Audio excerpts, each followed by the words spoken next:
Need to generate your Metrobank QR code? Here's how to do it.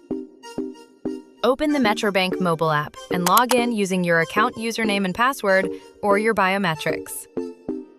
Tap on the QR code icon that you can find at the bottom part of the dashboard as shown here. Then tap on Generate QR Code. Next, we need to specify an alias for your QR code.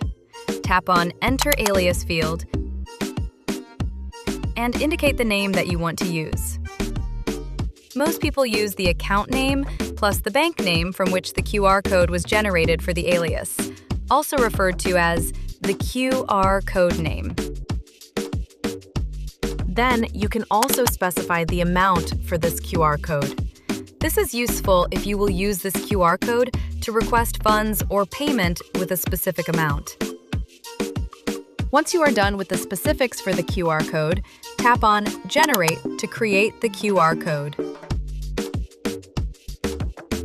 Here's your generated QR code.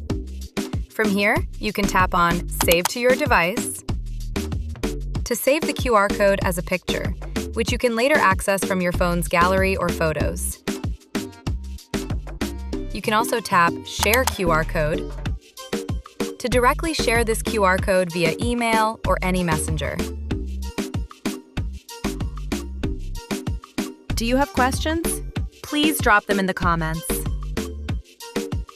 Thanks for watching. We hope you find this video helpful. Please subscribe for more.